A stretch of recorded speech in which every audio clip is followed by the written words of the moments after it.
எல்லாரும் எழும்புங்க, கர்த்தருடைய வார்த்தையை நாம் வாசிப்போம். ஆதியாகமம் 50வது அதிகாரம் 15வது வசனத்திலிருந்து 21வது வசனம் வரைக்கும் எல்லாரும் சத்தத்தை உயர்த்தி நாம் இணைந்து வாசிக்கலாம். ஆதியாகமம் 50வது அதிகாரம் 15 முதல் 21 வாசிக்கலாம். 69வது பக்கம்.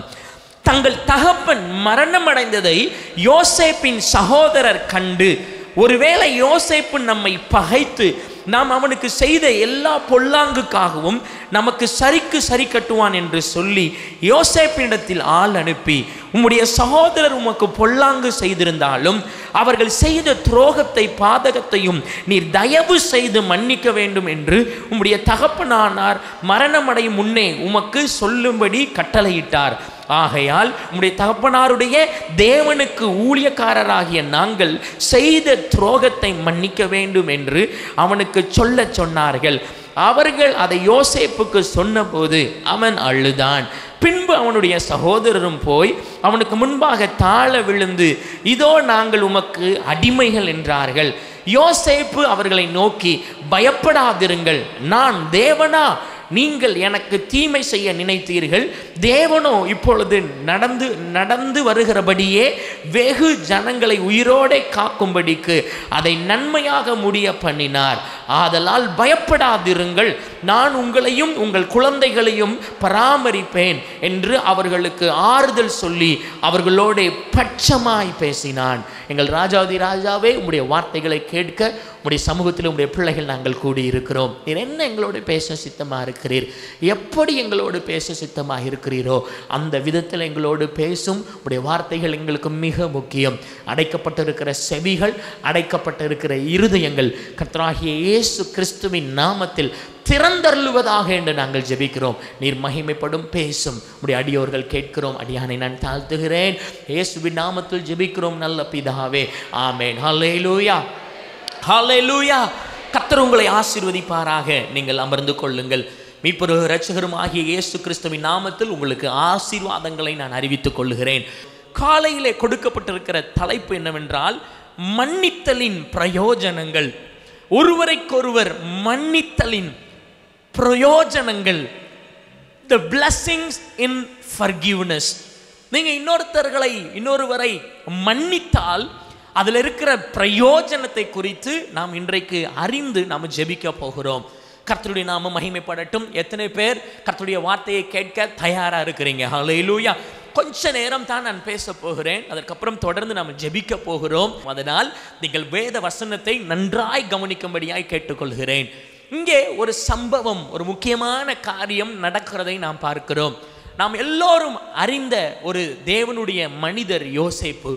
அந்த யோசேப்பு சொல்லுகிற வார்த்தை, நீங்கள் எனக்கு தீமை செய்ய நினைத்தீர்கள், தேவனோ இப்பொழுது நடந்து வருகிறபடியே வெகு ஜனங்களை உயிரோடே காக்கும்படிக்கு அதை நன்மையாக முடிய பண்ணினார்.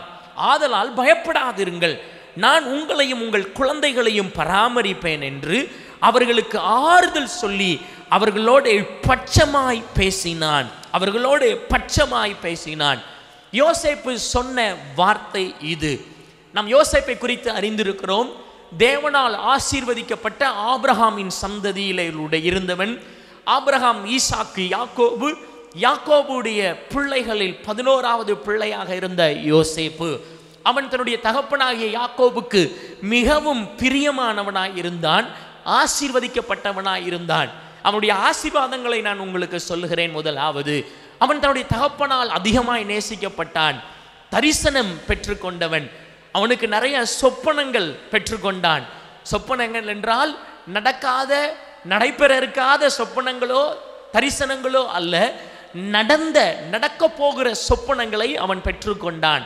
அவன் தகப்பன் அவனுக்கு மேல் இருக்கிற அன்பின் நிமித்தம் மற்ற எல்லா குமாரர்களை பார்க்கிலும் யோசேப்பை அவன் அதிகமாய் நேசித்தபடியால் அவனுக்கு பல வருண அங்கியை செய்து அவனுக்காக கொடுத்தான். வீட்டிலே செல்ல பிள்ளையை போல இருந்தவன், தகப்பனுக்கு பிரியமாய் இருந்தவன், பல சொப்பனங்களையும் தரிசனங்களையும் பரலோகத்திலிருந்து சிறு வயதிலேயே பெற்றுக்கொண்டவன். அவருடைய காலங்களை கணக்கிட்டு பார்த்தால் கிட்டத்தட்ட 17 வயதிற்கு முன்பாகவே இதையெல்லாம் அவன் பெற்றுக்கொண்டான். ஸ்தோத்திரம். 17 வயதிற்கு முன்பாக சந்தோஷமான ஒரு வாழ்க்கை. அதற்கப்புறம் 13 வருஷங்கள் கழித்து அவனுடைய 30வது வயதிலே அவன் உயர்த்தப்படுகிறான். எந்த அளவுக்கு உயர்த்தப்பட்டான் என்றால், அந்த நாட்களிலே மிகப்பெரிய சாம்ராஜ்யமாய் கருதப்பட்ட எகிப்து தேசத்தின் மன்னனுக்கு இரண்டாவதாக நெக்ஸ்ட் டு த கிங், ராஜாவுக்கு அடுத்ததாக, பார்வோனுக்கு அடுத்ததாக அவன் உயர்த்தப்பட்டான். யோசேப்புடைய வாழ்க்கையிலே இவ்வளவு ஆசீர்வாதங்கள். கர்த்தர் அவனுக்கு மறைபொருளே வைக்கவில்லை, எல்லாவற்றையும் அவனுக்கு வெளிப்படுத்தினார். அவன் தரிசனம் கண்டவன் மாத்திரமல்ல, மற்றவர்களுடைய சொப்பனங்களுக்கும் விடை அவனால் சொல்ல முடிந்தது.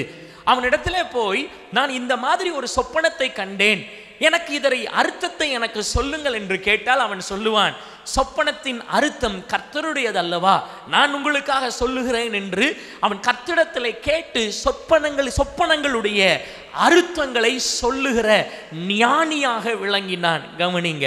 அதே நேரத்தில் அவனுடைய ஆசீர்வாதத்தில் இன்னொரு ஆசீர்வாதம் என்ன? பாவத்தை விட்டு விலகி ஓடினவன். அவனுடைய வாழ்க்கையிலே கிடைத்ததெல்லாம், கர்த்தர் கொடுத்ததெல்லாம் ஆசீர்வாதமாய் இருந்தது.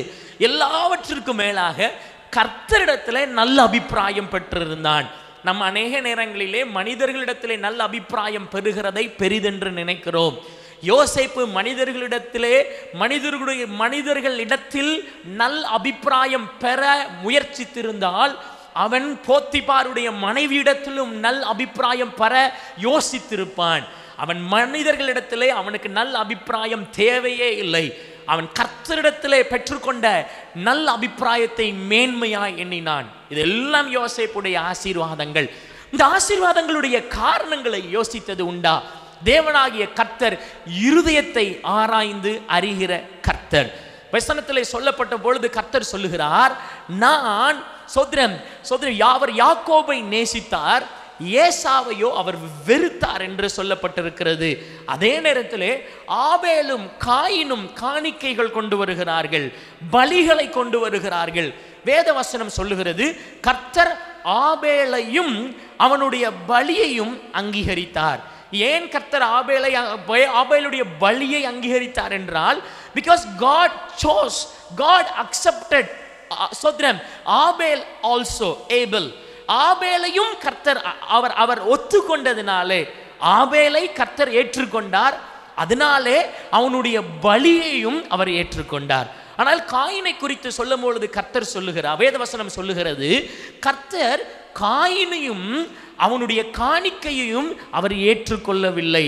அநேக நேரங்களிலே கர்த்தர் காணிக்கைகளை பார்க்கிறதை விட, பலிகளை பார்க்கிறதை விட மனிதர்களை முதலாவது பார்க்கிறார்.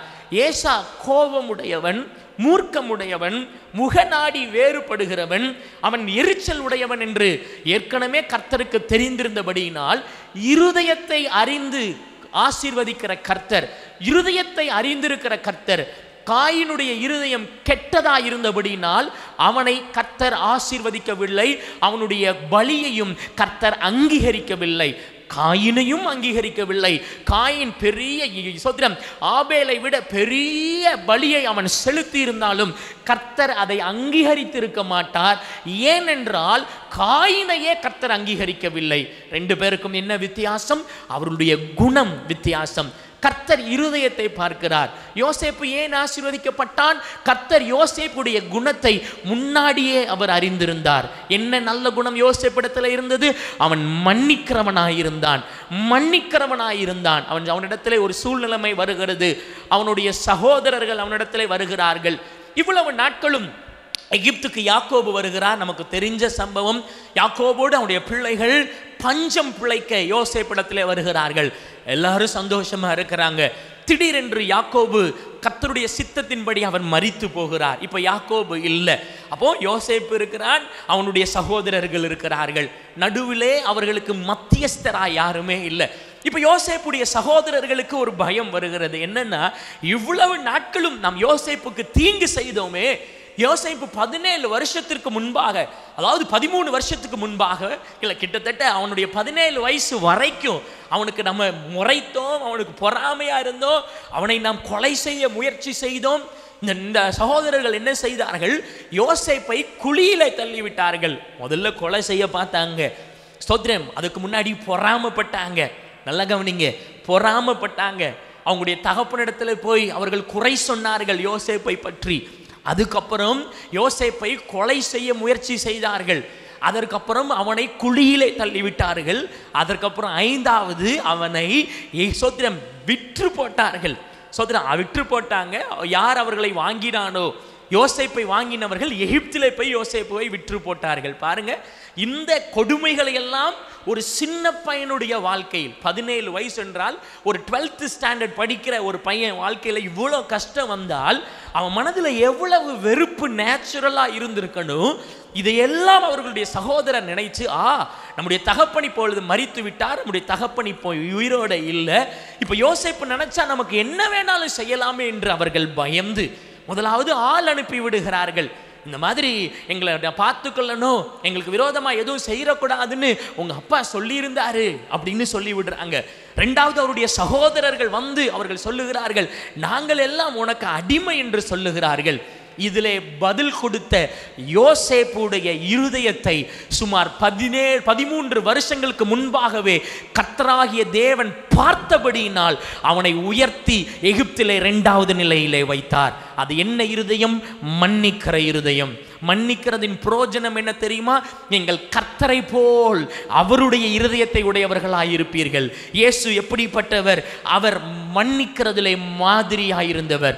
மன்னிக்கிறதிலே பெஸ்ட் எக்ஸாம்பிள் யார் தெரியுமா? நம்முடைய கர்த்தராகிய இயேசு கிறிஸ்து.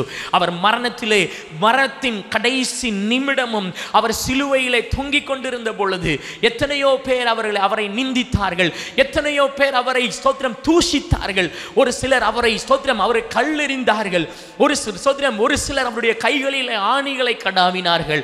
ஒருவன் அவரை கன்னத்திலே அறைந்தான், ஒருவன் அவரை துப்பினான், ஒருவன் அவருடைய தலையிலே குட்டினான், ஒருவன் கீழே இருந்து அவர் சிலுவையிலே தொங்கிக் கொண்டிருந்தார், இரத்தம் சொட்ட சொட்ட தொங்கிக் கொண்டிருந்தார், பலன் இல்லாமல் கஷ்டப்பட்டு கொண்டிருந்தார். மரணத்துக்கு ஒரு சில மணி நேரம் முன்பாக ஒருவன் வந்து கீழே இருந்து சொல்லுகிறான், நீர் தேவனுடைய குமாரனை ஆனால் மேலிருந்து கீழே இறங்கி வாரும் என்று சொன்னான். ஒருவன் சொல்லுகிறான், இவன் தீர்க்கதரிசிகளை கூப்பிடுகிறான், எலியாவை கூப்பிடுகிறான் என்று ஸ்தோத்திரம் தூஷித்தார்கள், அவரை பரியாசம் பண்ணினார்கள். இயேசு சிலுவையிலே சொன்ன முதல் வார்த்தை என்ன என்று தெரியுமா? வசனத்திலே சொல்லப்பட்டிருக்கிறது, அப்பொழுது இயேசு, பிதாவே இவர்களுக்கு மன்னியும், தாங்கள் செய்கிறது என்னதென்று அறியாதிருக்கிறார்களே என்றார். ஸ்தோத்திரம். இதுதான் இயேசு சொன்ன முதல் வார்த்தை. சிலுவையிலே இயேசு சொன்ன முதல் வார்த்தை என்ன தெரியுமா? பிதாவே இவர்களுக்கு மன்னியும் என்று. இயேசுவை போல் மன்னிக்கிறதற்கு இந்த உலகத்திலே, இந்த பூமியிலே இதுவரைக்கும் யாரும் இருந்ததும் இல்லை, யாரும் இருக்க போகிறதும் இல்லை. மன்னிப்பதற்கு அடையாளமாகிய இயேசு கிறிஸ்துவுக்கு கரங்களை உயர்த்தி அல்லேலூயா சொல்வோம். ஹல்லேலூயா. மன்னிப்பதில் மாதிரியாயிருந்த இயேசு கிறிஸ்து, மன்னிப்பதில் மாதிரியாயிருந்தவர். இப்படி யோசேப்புடைய சகோதரர்கள் அவனிடத்திலே சொல்லி ஆள் விட்டு சொல்லுகிறார்கள். பின்பு அவர்களும் வந்து நாங்கள் உனக்கு அடிமையாய் இருக்கிறோம் என்று சொன்னார்கள். ஆனால் யோசேப்பு அவர்களை அடிமையாய் வைக்கவில்லை. ஒரு நார்மலான, ஒரு சாதாரணமான மனிதன் ஏதாவது ஒரு தண்டனையை கொடுத்திருப்பான். இல்லை ஞானமாய் யோசித்து இவர்களை எங்கேயாவது கொஞ்சம் நெருக்கி வைக்கணும்னு யோசித்திருப்பான். இல்லை என்றால் தன் தகப்பன் மரித்த பிறகு அவர்களை எப்படியாவது பழி வாங்க வேண்டும் என்று நினைத்திருப்பான். ஆனால் யோசேப்பு எந்த அளவுக்கு மன்னித்தார் என்றால், அவர்களையும் மன்னித்து அவருடைய பிள்ளைகளையும் மன்னித்து, அவர் சொல்லும் பொழுது வசனத்திலே சொல்லுகிறார், பயப்படாதிருங்கள், நான் உங்களையும் உங்கள் குழந்தைகளையும் பராமரிப்பேன் என்று அவர்களுக்கு ஆறுதல் சொல்லி அவர்களோட பட்சமாய் பேசினான். நீங்களும் நானும் எப்படி எதற்காக அழைக்கப்பட்டிருக்கிறோம் தெரியுமா? நமக்கு துரோகம் செய்தவர்கள், நமக்கு விரோதமாய் எவைகளையாவது செய்தவர்களுக்கும் ஆறுதலாகவும் பட்சமாகவும் பேச கர்த்தர் நம்மை அழைத்திருக்கிறார். ஹல்லேலூயா. நீங்கள் ஆறுதலாய் பேச அழைக்கப்பட்டவர்கள். யாரு? நம்மகிட்ட நல்லா பேசுறவங்கள்ட்ட மாத்திரமா? இல்லை, நமக்கு விரோதமாய் பேசுகிறவர்களாக இருந்தாலும், நம்மை குறைத்து பேசுகிறவர்களாக இருந்தாலும், நமக்கு துரோகம் செய்தவர்களாக இருந்தாலும், நமக்கு எந்த ஒரு ஸ்தோத்திரம் பாதகத்தை ஏற்படுத்தினவர்களாக இருந்தாலும், ஒரு நல்ல தேவனுடைய பிள்ளையுடைய குணம் என்ன தெரியுமா? அவர்களுக்கும் ஆறுதல் சொல்ல வேண்டியது, அவர்களையும் மன்னிக்க வேண்டியது, அவர்களுக்கு பட்சமாய் பேச வேண்டியது. ஏன் அநேகர் ஆசீர்வாதங்களை பெறுகிறதில்லை? அவர்கள் இருதயங்களிலே மன்னிப்பு என்கிறதற்கு ஒரு இடமே இல்லை. நான் மன்னிக்க மாட்டேன். ஒரு சிலர் சொல்லுவார்கள், என் உயிரே போனாலும் நான் அவர்களை மன்னிக்க மாட்டேன் என்று சொல்லுவார்கள். என்ன கஷ்டப்பட்டாலும் இந்த விஷயத்தை மாத்திரம் நான் மன்னிக்கவே மாட்டேன்னு சொல்லுவாங்க.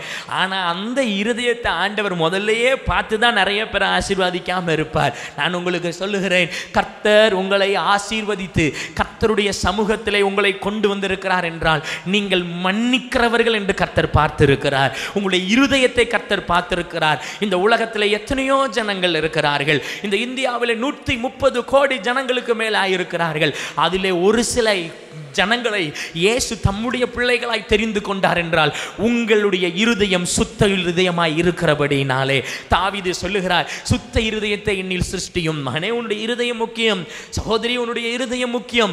ஐயா, அம்மா, உங்களுடைய இருதயம் முக்கியம். உங்களுடைய நினைவுகள் ரொம்ப முக்கியம். நீங்கள் எவ்வளவு ஜபிக்கிறவர்களாக இருந்தாலும் சரி, நீங்கள் எவ்வளவு பாடுபட்டவர்களாக இருந்தாலும் சரி, நீங்கள் எவ்வளவு பாடு அனுபவித்தவர்களாக இருந்தாலும் சரி, நீங்கள் எந்த கஷ்டத்துக்குள்ள போயிருந்தாலும் இயேசு உங்கள்கிட்ட எதிர்பார்க்கிற குணம் என்ன தெரியுமா? மன்னிக்கிற குணத்தை அவர் எதிர்பார்க்கிறார். நீங்கள் யாரை போல மன்னிக்கணும்னு சொல்லல. அவர் சொல்லுகிறார், நீ இயேசு மன்னித்தது போல் மன்னி.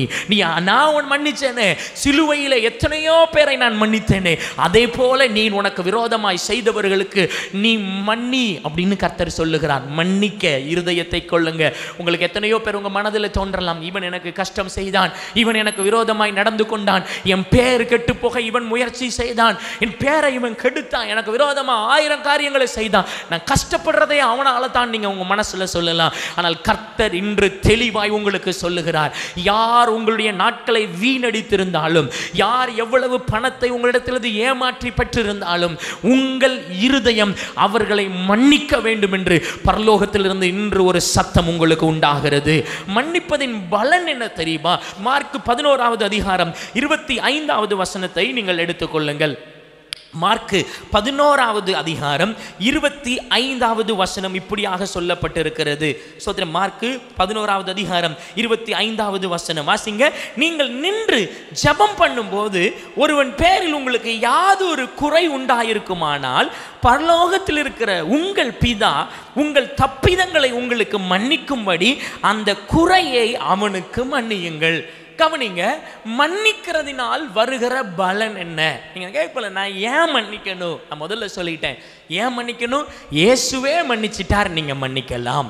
இயேசுவே சிலுவையிலே அவரை கொல்ல நின்றவர்களை மன்னித்தார், அவர்களை ஏளனம் செய்தவர்களை மன்னித்தார். அப்போ நம்ம மன்னிக்கலாம், மன்னிக்கணும். அது இயேசுவின் குணம் என்கிறதுனால், நம் தேவனுடைய பிள்ளைகளாக இருக்கிறபடியினால் அது நம்முடைய குணமும் தான். ஆனால் அதோடைய இருக்கிற ஆசீர்வாதம் என்ன, பலன் என்ன? நான் மன்னிச்சா எனக்கு என்ன கிடைக்கும்? வசனம் சொல்லுகிறது. சோத்திரம், அந்த வசனத்திலே பாருங்க, தப்பிதங்களை உங்கள் பிதா உங்கள் தப்பிதங்களை உங்களுக்கு மன்னிக்கும்படி அந்த குறையை அவனுக்கு மன்னியுங்கள். என்னன்னா, மன்னிப்பை பெற்றுக்கொள்ளும்படி மன்னியுங்கள். எல்லாரும் சொல்லுங்க, மன்னிப்பை பெற்றுக்கொள்ளும்படி மன்னியுங்கள். Why should you forgive? Because if you need forgiveness, then forgive. உங்களுக்கு மன்னிப்பு வேண்டுமா? பரலோக தேவன் உங்களை மன்னிக்கணுமா? கர்த்தர் உங்களை மன்னிக்க வேண்டும் என்று நீங்கள் நினைக்கிறீர்களா? அப்பொழுது பிறரை மன்னியுங்கள். இது இயேசு சொன்ன வார்த்தை. சோதரன், வசனத்திலே சோதரன் இயேசு கிறிஸ்து கற்றுக் கொடுத்த ஜபத்திலே அது இருக்கிறது. இயேசு கிறிஸ்து சொல்லிக் கொடுத்த பரமண்டல ஜபத்திலே ஒரு சில காரியத்தை தான் அவர் சொல்லிக் கொடுத்தார். நாம் அநேகர் அதை பின்பற்றுகிறது இல்லை. சோதரன், forgive our sins as we forgive others sins against us. எங்களுடைய பாவங்களை நாங்கள் மற்றவருடைய பாவங்களை நாங்கள் மன்னிக்கிறது போல எங்களுடைய மீறுதல்களை மன்னித்தரலும் என்று இயேசு சொல்லிக் கொடுத்தார். சோதரன், உங்க மனசு எப்படி இருக்குதோ அப்படிதான் உங்களுக்கு நடக்கும். உங்க மனசு மற்றவங்களை மன்னிக்கிற மனசா இருந்தா கர்த்தர் உங்களை மன்னிப்பார். அவன் அவ்வளவு துரோகம் செய்தான் என்று நாம் யோசித்தால், கர்த்தருக்கு நாம் எவ்வளவு துரோகம் செய்திருக்கிறோம். ஒரு மனிதன் எவ்வளவு துரோகமே கர்த்தருக்கு செய்கிறான், எவ்வளவு விரோதமானவைகளை இயேசுக்கு விரோதமாய் செய்து கொண்டிருக்கிறான். உங்களுக்கு ஒன்று தெரியுமா? இயேசு மன்னிக்க வல்லவராயிருக்கிறார்.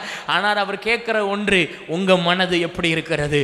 ஒரு சிலர் மற்ற அவங்களுடைய தகப்பனை மன்னிக்க மாட்டாங்க, ஒரு சிலர் அவருடைய மனைவியை மன்னிக்கிறதில்லை, ஒரு சிலர் அவருடைய பிள்ளைகளை மன்னிக்கிறதில்லை. பிள்ளைகளை மன்னிக்க தெரியாத இருதயமுடையவன் அவன் ஸ்தோத்திரம் எந்த தெய்வத்தை ஆராதிக்கிறான் என்று ஏளனமாக சொல்லப்படும். நீங்கள் நீங்கள் ஆராதிக்கிற தேவன் இயேசு கிறிஸ்துவாக இருப்பார் என்றால் எந்த மனிதனையும் மன்னிக்கிற குணத்தை உடைய அவருடைய பிள்ளைகளாய் நாம் இருக்கிறோம். ஆமென் சொல்லுவோமா? ஹல்லேலூயா. மன்னிப்பு கர்த்தருடைய பிள்ளைகளுக்கு மிக முக்கியமான ஒரு குணாதிசயம். மன்னிக்கிறவர்களாக இருங்க. இயேசு சிம்பிளா சொல்லுகிறார், if you want forgiveness, if you want to be forgiven, உங்களுக்கு மன்னிப்பு வேண்டுமா, அப்ப நீ மன்னி. ஸ்தோத்திரம். நீங்க எவ்வளவுக்கு மன்னிக்கிறாயோ அவ்வளவு நீ உனக்கு மன்னிக்கப்படும்.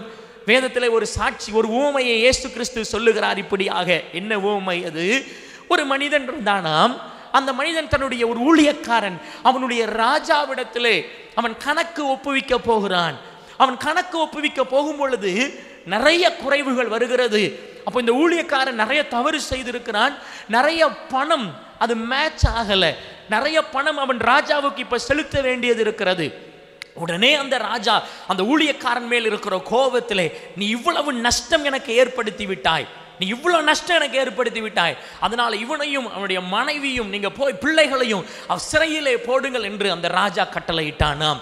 இந்த ஊழியக்காரன் அழுது கஷ்டப்பட்டு கெஞ்சி அந்த ராஜாவிடத்திலே ஸ்தோத்திரம் உதவி கேட்டு, என்னை மன்னித்து விடுங்கள் ராஜா, எப்படியாவது நான் எதையாவது செய்து விடுகிறேன், இது நான் தெரியாமல் செய்த தவறு, என்னை மன்னித்து விடுங்கள் என்று மன்னிப்பு கேட்டானாம். பல ஆயிரக்கணக்கான ஸ்தோத்திரம் அந்த வித்தியாசமான பணங்களுக்கு அந்த ராஜா அந்த ஊழியக்காரனுடைய கண்ணீரை பார்த்து, சரி போகட்டும், எனக்கு அவ்வளோ நஷ்டம் வந்திருந்தாலும், ஆயிரக்கணக்கில் எனக்கு நஷ்டம் வந்திருந்தாலும் இவன் கண்ணீரோடு என்கிட்ட மன்னிப்பு கேட்கிறான், அதனால நான் இவனை மன்னித்து விடுகிறேன் என்று அந்த ராஜா அந்த ஊழியக்காரனுக்கு மன்னித்து அனுப்பிவிட்டானாம். மன்னிக்கப்பட்ட அந்த ஊழியக்காரன் கடந்து போய் கொண்டிருக்கும் பொழுது அவனோடு வேலை பார்த்த அவனிடத்தில் கடன் வாங்கின இன்னொரு உடன் வேலையாளியை சந்தித்தானாம். ராஜாவிடத்துல மன்னிப்பு கேட்டு அவர் அவனை விட்டு விட்டார். சந்தோஷமா வெளியே போகிறவன் கொஞ்சம் தூரம் போகும்பொழுது இன்னொரு மனிதனை சந்திக்கிறான். அவன் யார் என்றால் இவனிடத்திலே கடன் வாங்கியிருந்தவன். ஒரு 100 ரூபாய் சோதரம் 100 அளவுக்கு இவன் ராஜாவிற்கு கொடுக்க வேண்டியது ஆயிரக்கணக்கில்.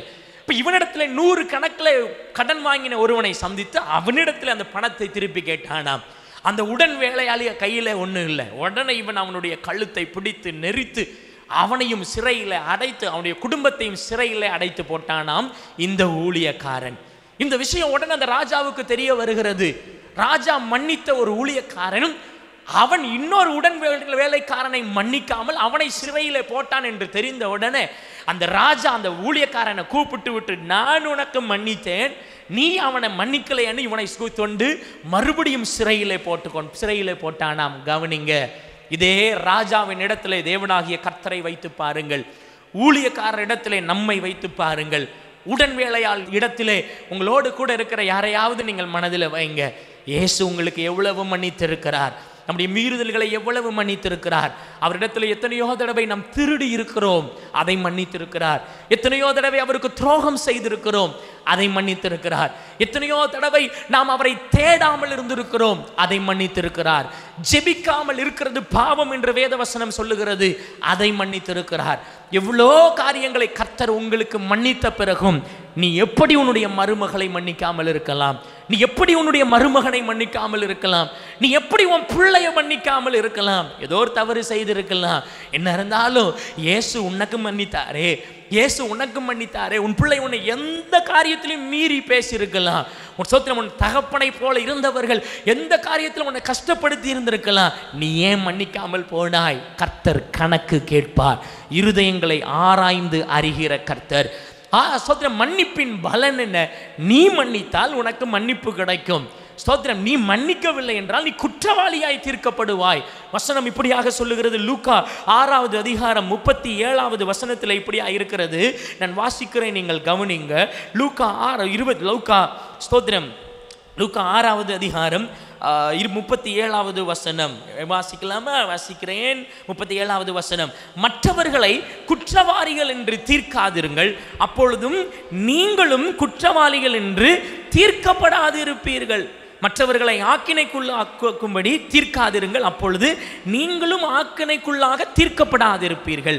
விடுதலை பண்ணுங்கள், அப்பொழுது நீங்களும் விடுதலை பண்ணப்படுவீர்கள். வசனம் இப்படியாக சொல்லுகிறது. மற்றவர்களை குற்றவாளிகள் என்று தீர்க்காதிருங்கள், அப்பொழுதும் நீங்களும் குற்றவாளிகள் என்று தீர்க்கப்படாதிருப்பீர்கள். அப்போ மன்னிக்கலனா என்ன பிரச்சனை? நீங்கள் குற்றவாளிகள் என்று தீர்க்கப்படுவீர்கள். யாரையாவது மன்னிக்காம வச்சிருக்கிறீங்களா?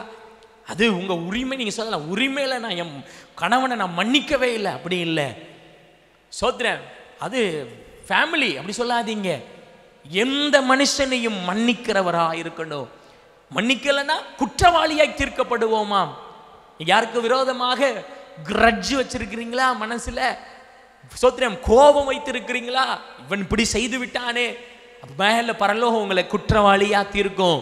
உங்க மனசுல யாரும் குற்றவாளி இல்லைன்னு மனசுல நினைங்க. எவ்வளவு பெரிய துரோகம் உங்களுக்கு செய்திருந்தாலும், எவ்வளவு பெரிய நஷ்டத்தை உங்களுக்கு ஏற்படுத்தி இருந்தாலும், இந்த நேரத்தில் நான் அவனை மன்னிக்கிறேன் என்று சொல்றவங்க கரங்களை உயர்த்தி கர்த்தருக்கு அல்லேலூயா சொல்லுவோமா? அல்லேலூயா. நீங்கள் மன்னித்தீர்கள் என்றால் நீங்கள் குற்றவாளிகளாய் தீர்க்கப்படுகிறது இல்லை. இப்போ பலன் என்ன? மன்னிக்கிறதற்கு பலன் என்ன? மன்னிப்பதின் பலன் என்ன? நான் மன்னிச்சா கர்த்தர் எனக்கு மன்னிக்கிறார். நான் எவ்வளவு மன்னிக்கிறேனோ அவ்வளவு கர்த்தர் எனக்கு மன்னிக்கிறார். அத வசனம் சொல்லுகிறது, கொடுங்கள் அப்போ சோத்திரம், நீ கொடுங்கள் அப்பொழுது உங்களுக்கு கொடுக்கப்படும். அது பணத்தை மாத்திரம் இல்லை, உதவி மாத்திரம் இல்லை, காணிக்க மாத்திரம் இல்லை, உதவி மாத்திரம் அல்ல, ஸ்தோத்திரம், மன்னிப்பையும் கொடுங்க. உங்களுக்கு பரலோகம் கூட மன்னிப்பையை கொடுக்கும். கரங்களை அசைத்து அல்லேலூயா சொல்லுங்க. அல்லேலூயா. மனதில் எடுத்துக்கொள்றீங்களா? சொல்றது உங்களுக்குள்ள போகுதா? ஸ்தோத்திரம். நீங்க ஒரு காலம் வரும், அந்த காலத்தில் ஒருவேளை இயேசு கிறிஸ்துவின் வருகையாக இருக்கலாம், இல்லைன்னா நாம மரணம் அடைகிற நாளாக இருக்கலாம். அந்த நாள் வரும் பொழுது எனக்கு யாரு மேலையும் வெறுப்பு இல்லை, நான் எல்லாரையும் மன்னிச்சு தான் இருக்கிறேன்னு சொல்றவங்க கர்த்தருடைய பிள்ளைகள். அல்லேலூயா. அப்போ ஃபர்ஸ்ட் கோபமே வரக்கூடாதா? வரலாம், வரும். வருத்தமே வரக்கூடாது, வருத்தம் வரும். ஆண்டவர் என்ன சொல்றார்? வருத்தப்படாதன்னு சொல்லலையே, கோபப்படாதன்னு சொல்லியே, வந்த கோபத்தை மன்னிச்சிருன்னு தானே சொல்றாங்க. அல்லேலூயா. புரியுதா? புரியுதா? ஆமா, கோபப்படாத மாதிரி நடிக்க சொல்லல. கோபம் வந்துருச்சு, அடுத்த நாள் பார்க்குறோம் முட்டில கதவை திறந்தாலே பக்கத்து வீட்டில் உள்ளவங்க தெரியுறாங்க. இன்னும் ஃபர்ஸ்ட் இயர் செய்யறது வேணும்னே சத்தத்தை போட்டு நம்ம கோபப்படுத்தாங்க. கோபம் வரதான் செய்யும், வருத்தம் வரதான் செய்யும், அப்படி தோணதான் செய்யும். ஆனால் அடுத்த செகண்ட் தோணணும், ஏன் நீ இயேசுவின் பிள்ளை. அல்லேலூயா. பக்கத்தில் உள்ளவங்க பார்த்து சொல்லுங்க, நீ இயேசுவின் பிள்ளை. அல்லேலூயா. இயேசுவின் அடிச்சுவடுகளிலே நடக்கிறவர்கள். இயேசுவின் அந்த அடிச்சுவடில் தான் பாதுகாப்பு இருக்கு. கவனிங்க, இயேசு ஏற்கனவே நடந்து தப்பிச்சு போயிட்டார். அவருடைய பாதம் எதுலெல்லாம் பட்டுச்சோ நீங்க அந்த வழியா போனீங்கன்னா நீங்களும் தப்பிச்சு பரலோகத்துக்கு போவீங்க. அதான் இயேசு சொன்னார், நானே வழியும் சத்தியமும் ஜீவனுமாய் இருக்கிறேன், என்னை அல்லாமல் ஒருவனும் பிதாவிடத்திலே வரான் என்று சொன்னார். அந்த இயேசு கிறிஸ்துவின் அடிச்சுவடு மன்னிக்கிற அடிச்சுவடு. ஹல்லேலூயா. If you cannot walk in that path, you cannot make it to heaven. அந்த பாதையில் நீங்க நடக்க முடியாதுன்னா நீங்க பரலோகத்துக்கு போக முடியாது. பலன் என்ன? மன்னிச்சா உங்களுக்கு மன்னிப்பு கொடுக்கப்படும். மன்னிச்சா உங்களுக்கு மன்னிப்பு கொடுக்கப்படும். நினைத்து பாருங்கள், நினைச்சு பாருங்க. இந்த உபவாச நாளில் நீங்க யாருக்கெல்லாம் மன்னிக்க வேண்டியது இருக்கு? அது மரித்து போனவர்களா இருந்தாலும் அவர்களுக்கு நீங்க மன்னிக்காம இருந்தீங்கன்னா இந்த நாளிலே நீங்கள் அறிக்கையிடணும். அது யாராக இருந்தாலும், அது எவ்வளவு பெரிய தீங்கு செய்தவர்களா இருந்தாலும், கர்த்தர் அவர்களை தண்டித்திருந்தாலும் இன்னைக்கு நீங்க கர்த்தர் இடத்துல அவர்களை மன்னிக்க போகிறீங்க. அல்லேலூயா. இரண்டாவதாக மன்னிக்கிறதின் பலன் என்ன தெரியுமா? இன்னும் 2 காரியத்தை சொல்லி நான் முடிக்கிறேன். எபேசியர் 4வது அதிகாரம், ஸ்தோத்திரம், 32வது வசனத்தை நாம் எடுத்துக்கொள்ளலாம். எபேசியர் 4வது அதிகாரம் 32வது வசனம். ஒருவருக்கொருவர் தயவாயும் மன உருக்கமாயும் இருந்து கிறிஸ்துவுக்குள் தேவன் உங்களுக்கு மன்னித்தது போல நீங்களும் ஒருவருக்கொருவர் மன்னியுங்கள். 31வது வசனத்திலிருந்து, சகலவிதமான கசப்பும் கோபமும் மூர்க்கமும் கூக்குரலும் தூஷணமும் மற்ற எந்த துர்க்கணமும் உங்களை விட்டு நீங்க கடவது. இது எல்லாம் உங்களை விட்டு நீங்க கடவது. நீங்கன்னா என்ன ஆகுமா? ஒருவருக்கு ஒருவர் தயவாயும் உருக்கமாகும். இந்த கெட்ட குணம்லாம் மாறிடுச்சுன்னா நீங்க எப்படிப்பட்டவங்களா மாறிடுவீங்க? உருக்கமானவங்களா மாறிடுவீங்க. ஹல்லேலூயா. ஹல்லேலூயா. சோத்திரம். உருக்கமான, ஒரு சிலர் கண்ணிலேயே எரிச்சிருவாங்க அப்படின்ட்டு. அப்படி கோபம் வந்துச்சுன்னா கண்ணுக்குள்ள சோத்திரம் 2 சூரியனை இந்த பக்கமும் இந்த பக்கமும் வச்ச மாதிரி கண்ணில் அவ்வளோ கோபப்படுவாங்க. அப்படி இல்லை. இவங்க எப்படி, என்னுடைய பிள்ளைகள் எப்படி உள்ளவங்களா? தயவாகவும் உருக்கமாகவும். நீங்க தான் உருக்கமா இருக்கணும், உருக்கி பழகக்கூடாது. என்ன பழகக்கூடாது? ஒரு சிலர் என்ன சொல்ற, நான் உருக்குகிறவன். இப்போ சோத்திரம், அவங்கள்ட்ட வர்ற மருமகளை உருக்கி எடுத்துருவாங்க.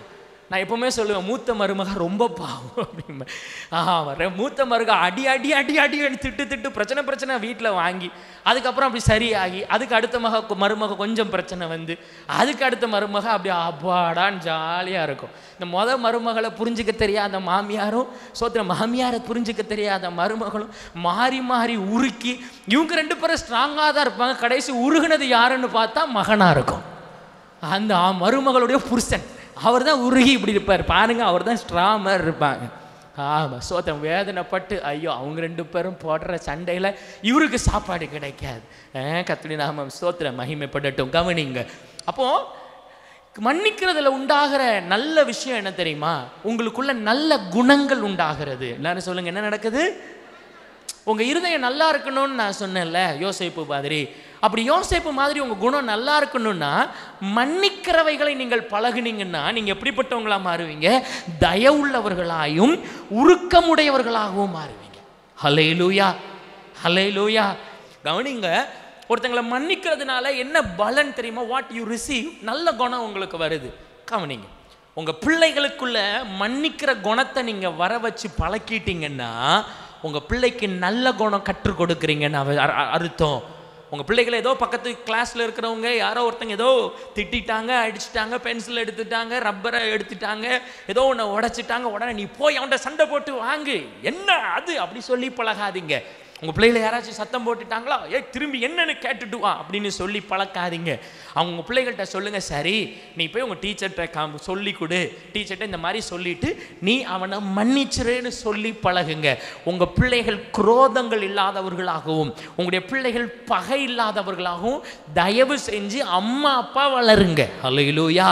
ஊரில் யார் உங்கள் பிள்ளைய கெடுக்கலாம், அது 2வது விஷயம், அது கர்த்தர் பாதுகாத்துக் கொள்வார். வேண்டாம், தயவு செஞ்சு நீங்கள் கெடுக்காதீங்க.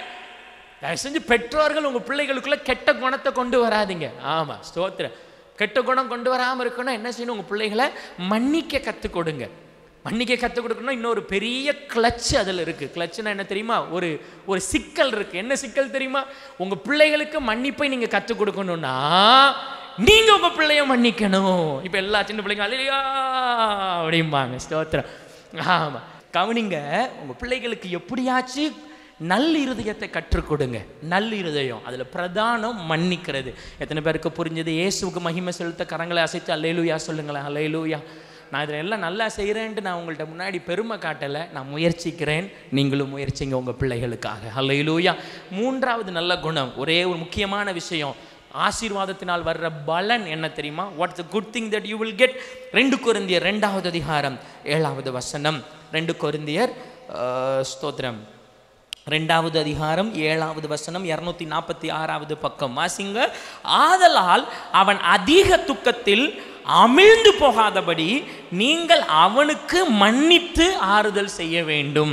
அவன் அதிக துக்கத்தில் அமிழ்ந்து போகாதபடிக்கு. இப்போ கவனிங்க, மன்னிக்கிறதுல என்ன பலன் தெரியுமா? What is the use of forgiving? நீங்கள் ஒரு மனுஷனை மன்னிக்கும் போது அவங்க அதிக துக்கத்திலே ஆழ்ந்து போகாதபடிக்கு அவங்கள காப்பாத்துறீங்க. இன்னொரு வார்த்தை, நீங்கள் யாரை மன்னிக்கிறீங்களோ அவங்க ஆத்துமாவை நீங்கள் பாதுகாக்கிறீர்கள். எக்ஸாம்பிளுக்கு சொல்கிறேன், யாரோ உங்களுக்கு ஒரு கஷ்டத்தை ஏற்படுத்திட்டாங்க, நீங்கள் அவங்க மேலே கோவப்படுறீங்க, அவங்க மேலே மன்னிக்கலை, அவங்கள்ட்ட பேசாமல் இருக்கிறீங்க.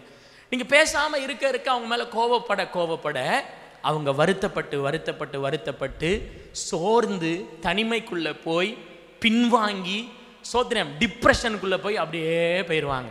இது ஒரு பிள்ளை இருந்தால் உங்களுக்கு தெரியாது. ரெண்டு பிள்ளைகள் இருக்கிறாங்க, 5 பிள்ளைகள் உங்களுக்கு இருக்கிறாங்கன்னா, ஒரு பிள்ளைகளை ஓரம் கட்டிட்டு மற்ற பிள்ளைகளெல்லாம் பயங்கரமாக நல்லா கவனிச்சுட்டு ஒரு பிள்ளையை நீங்கள் மன்னிக்காமல் இருந்து பாருங்கள், அந்த பிள்ளை அப்படியே வழி விலகி போயிடும், இயேசுக்கிட்ட வரவே வராது, அந்த ஆத்துமா தொலைந்து போகும். இயேசு கிறிஸ்து மன்னித்தார். அந்த கெட்ட குமாரனுடைய உவமையிலே அந்த தகப்பன் அந்த 2வது வந்த கெட்ட குமாரனை அவர் மன்னிக்காம விட்டிருந்தார்னா அந்த 2வது குமாரன் கண்டிப்பாக நரகத்துக்கு தான் போயிருப்பான். ஆனால் அவனுடைய தகப்பன் அவனை மன்னித்ததினால் அந்த ஆத்துமாவை காப்பாற்றிட்டான். இப்போ நான் உங்கள்கிட்ட கேட்குறேன், கர்த்தர் நம்மை ஆத்துமாவை காப்பாற்ற அழைத்திருக்கிறாரா, நரகத்திற்கு அனுப்ப அழைத்திருக்கிறாரா? சொல்லுங்க, காப்பாற்ற அழைத்திருக்கிறார். அல்லேலூயா. நீங்கள் யாருக்கு மன்னிக்கிறீங்களோ அந்த ஆத்மாவை நீங்கள் காப்பாற்றுறீங்க, உங்கள் கைகளிலே குற்றம் சுமராது. ஹல்லேலூயா. அதுக்கப்புறம் அவங்க எப்படி நடக்கிறாங்கங்கிறது ரெண்டாவது விஷயம், அது கர்த்தர் பார்த்துக்குவார். பட் உங்கள் கையில் குற்றம் சுமராது. ஒரு மன்னிக்கிறதின் ஆசீர்வாதம் என்ன தெரியுமா? நீங்கள் அந்த ஆத்மாவையும் ஸ்தோத்திரம் எப்படியோ காப்பாற்றுறீங்க. உங்கள் பிள்ளைகளை மன்னிங்க. ஸ்தோத்திரம். உங்களுக்கு தூரத்தில் இருக்கிறவர்கள் யாராக இருந்தாலும் உறவினர்களோ அவர்களை மன்னிங்க. மன்னிக்க முடியாதவர் ஸ்தோத்திரம் யாருமே இல்லை. ஸ்தோத்திரம் இந்த யாரை மன்னிச்சாலும் இந்த ஆளை மன்னிக்கவே முடியாதுங்கிற சூழ்நிலைமை வராதபடிக்கு உங்களுடைய இருதயங்களை காத்து கொள்ளுங்கள். பாஸ்டர் இவ்வளோ பிரச்சனை என்ன செய்யலாம் அப்படின்னா ஒரு வசனத்தை மட்டும் நான் வாசிக்கிறேன், நான் ஜெபிக்கிறேன். கொலோசியர் 3வது அதிகாரம் 13வது வசனத்தை வாசிக்கிறேன். கொலோசியர் 3வது அதிகாரம் 13வது வசனம். ஒருவர் ஒருவர் தாங்கி ஒருவர் பேரில் ஒருவருக்கு குறைபாடு உண்டானால் கிறிஸ்து உங்களுக்கு மன்னித்தது போல ஒருவருக்கு ஒருவர் மன்னியுங்கள். ஆமென். ஹல்லேலூயா. கிறிஸ்து எப்படி மன்னிக்க சொல்லிக் கொடுத்தார் தெரியுமா? 70 தடவை மன்னிக்க சொல்லிக் கொடுத்தார். 70 தடவை. எத்தனை தடவை தான் மன்னிக்க? இயேசு சொன்னார், எத்தனை தடவை மன்னிக்கனாலும் மன்னிங்க. ஆமென். ஹல்லேலூயா. எல்லாரும் எழும்பி நின்று கண்களை மூடி, எந்த ஒரு டிஸ்டர்பன்ஸும் இல்லாமல் கொஞ்ச நேரம் நம்ம எதுவும் செய்ய வேண்டாம், மியூசிக் இங்கே பக்கம் வாசிக்க வேண்டாம், எல்லாரும் கண்களை மூடி ஹல்லேலூயா. கர்த்தர் இந்த உபவாசத்து நாளிலே இந்த காரியத்தை நம்ம இடத்துல பேசியிருக்கிறாருன்னா ஒரு முகாந்திரம் இருக்கணும். கர்த்தர் நம்ம குணத்தை நம்ம இடத்துல வந்து எதிர்பார்க்கிறார். நான் உங்களுக்கு சொல்லிட்டேன், வருகை ரொம்ப சமீபமாக இருக்கிறது. உங்கள் இருதயத்தை ஆராய்ந்து அறிகிற கர்த்தர். உங்கள் மனதிலே யாரையாவது நீங்கள் மன்னிக்காமல் இருக்கிறீங்களா?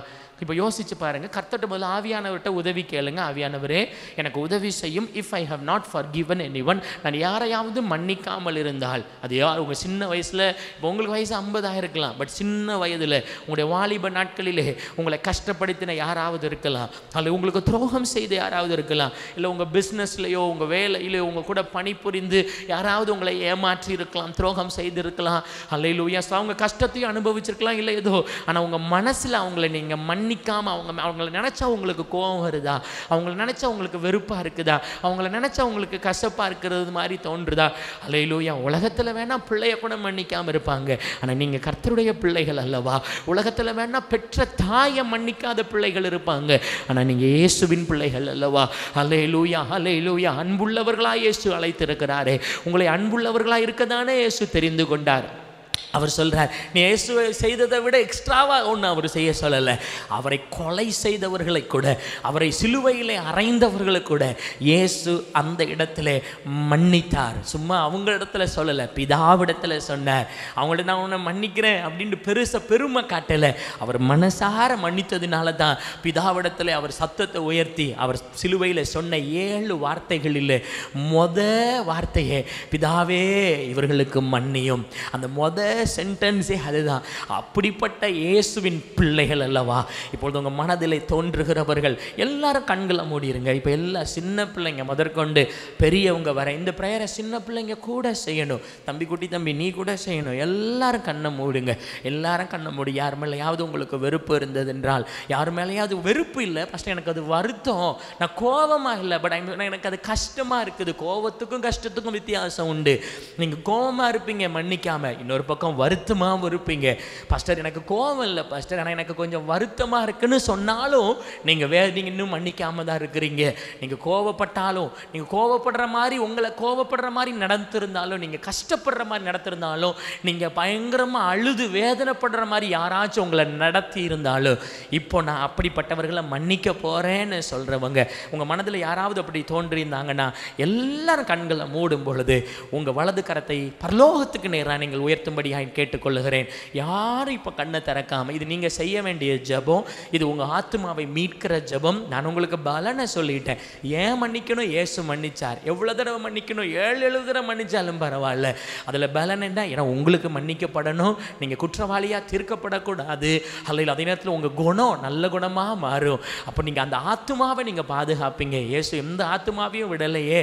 அல்லது அந்த ஆத்மாவை நீங்கள் விட்டுட்டீங்கன்னா கர்த்தர் உங்களை சோதனை அந்த அதே பலன் தானே உங்களுக்கு எல்லாருக்கும் வரும். நீங்கள் ஆண்டவர்கிட்ட அல்லேலூயா யாரையாவது மன்னிக்கணும்னா உங்கள் வலது கரத்தை உயர்த்தி அல்லேலூயா கர்த்தரை நோக்கி, உங்களுக்கு கஷ்டமாக இருக்கலாம், உங்களுக்கு கஷ்டமாக இருக்கலாம், கோபமாக இருக்கலாம், அல்லேலூயா கண்ணீர் வருகிறது போல இருக்கலாம், வேதனையாக அப்படி சத்தம் போடணும் போல இருக்கலாம்.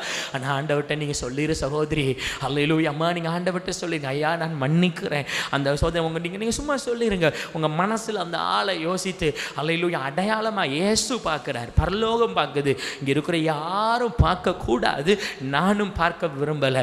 இது உங்களுக்கும் உங்கள் கர்த்தருக்கும் உடையது, இது உங்களுக்கும் உங்கள் இயேசுவுக்கும் உடையது.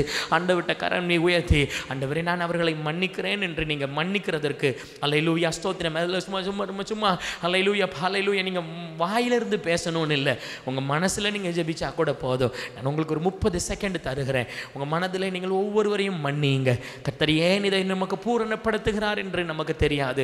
God completing us, அவர் நம்மை பூரணப்படுத்துகிறார். இந்த மாதிரி குணநலங்களை பூரணப்படுத்தினார்னாலே அவர் சீக்கிரமாக நம்மை ஹல்லேலூயா மனவாட்டியாக ஏற்றுக்கொள்ள போகிறார் என்று அர்த்தம். இப்போ மன்னிக்கிற நேரம், எந்த ஒரு டிஸ்டர்பன்ஸும் இருக்கக்கூடாது, தேவையில்லாத அதிக சத்தங்கள் வேண்டாம். ஆனால் நீங்கள் மனதார அல்லேலூயா எத்தனை பேராக இருந்தாலும் அவங்கள மன்னிங்க.